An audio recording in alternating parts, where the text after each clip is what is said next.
Ainda no primeiro semestre do ano, a AJUF participou de audiência pública no Senado, se posicionou sobre a PEC dos precatórios e esteve presente também no Fórum de Direito de Acesso a Informações Públicas e na solenidade que marcou o pacto entre os três poderes da República.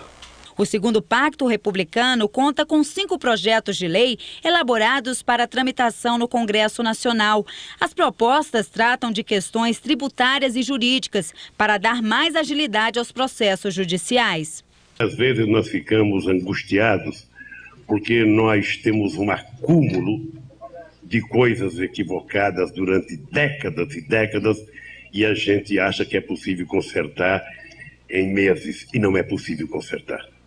Mas eu penso que nós demos um passo extraordinário ao fazermos o primeiro pacto. E foi tão importante que já surgiu a ideia de fazer o segundo. E estamos aqui consagrando o segundo pacto. Há uma parte muito importante do Pacto 2 que diz respeito às garantias democráticas. Necessidade essa que se tornou mais evidente nos últimos anos. Projetos que tratam, por exemplo, do fim das interceptações telefônicas abusivas, projetos que regulamentam o funcionamento das comissões parlamentares de inquérito, que aprimoram o mandado de segurança, a ação direta de inconstitucionalidade por omissão.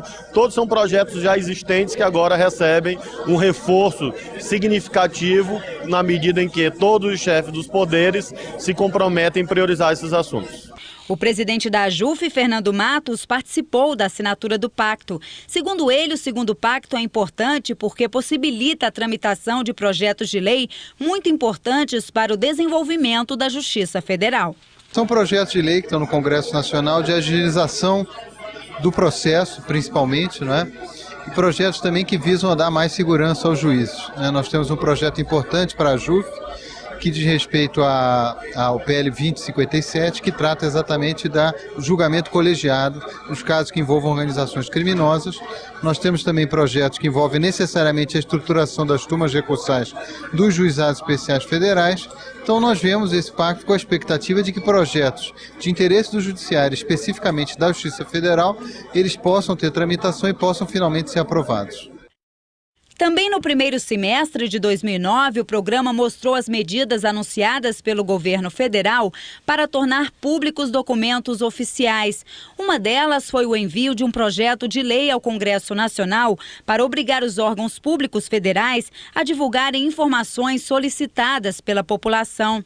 O projeto também muda os prazos de classificação para documentos sigilosos em mãos do governo, que serão de 5, 15 e 25 anos. Hoje, o prazo máximo vai até 30 anos, prorrogável indefinidamente.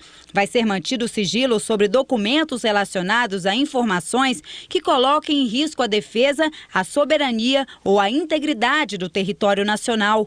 Outra medida anunciada foi a criação de edital que convoca os brasileiros a repassarem ao governo federal documentos relacionados ao período da ditadura militar.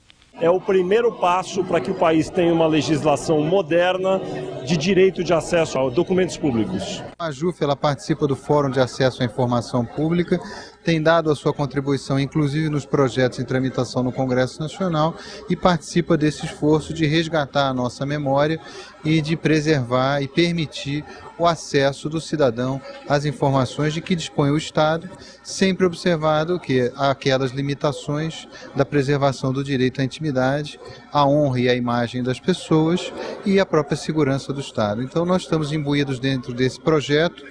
Vamos acompanhar a sua tramitação dentro do Congresso Nacional, juntamente com o Fórum de Acesso à Informação Pública. Em 2009, a AJUF participou de várias audiências públicas no Congresso Nacional. Uma delas, logo no início do ano, foi na Comissão de Constituição, Justiça e Cidadania do Senado. O encontro foi organizado para debater o projeto de lei complementar que prevê a uniformização de jurisprudência nos juizados especiais dos estados.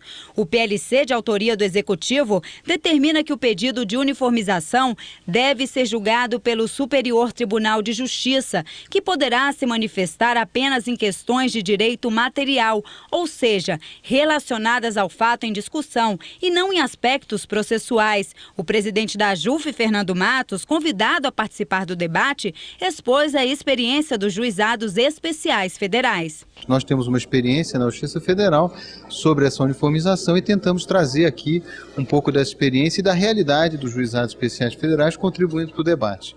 Os juizados especiais federais foram criados em 2001, eles têm estrutura e têm funcionado bem, mas a gente precisa de uma ampliação dessa estrutura para a redução do número de processos e nós temos uma experiência com a Turma Nacional de Uniformização e o objetivo foi exatamente tentar mostrar como essa realidade da Justiça Federal pode, com as adaptações necessárias, ser utilizada pela Justiça dos Estados e o que se buscou aqui foi estabelecer um consenso e que essas posições que até então eram divergentes, nós verificamos ao final que não existe tanta divergência assim, existe um propósito de aperfeiçoar o projeto que está aqui no Senado. Outra audiência pública com a participação da AJUF foi a que discutiu a PEC dos precatórios. O vice-presidente da AJUF, Miguel Ângelo, representou a entidade.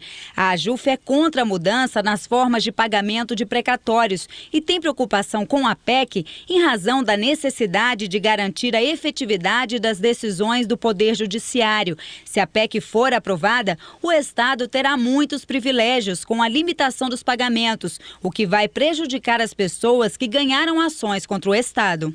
A AJUF defende a manutenção do sistema atual de pagamento de precatórios e com relação aos estados e municípios que têm problemas com relação à quitação das suas dívidas, o que nós defendemos, em simetria com a OAB, é que seja dinamizados os juizados de conciliação que tem nos tribunais de justiça e nos tribunais do trabalho uma receptividade muito boa por parte dos credores e por parte dos próprios entes. A conciliação provoca o deságio esperado pelo governo, mas é no âmbito do judiciário e no âmbito de uma conciliação, e não como se pretende incluir um leilão judicial leiloando sentenças. E isso é inadmissível, nós não aceitamos de forma nenhuma que o Poder Judiciário tenha sua autonomia e a autoridade de suas decisões questionadas desta forma.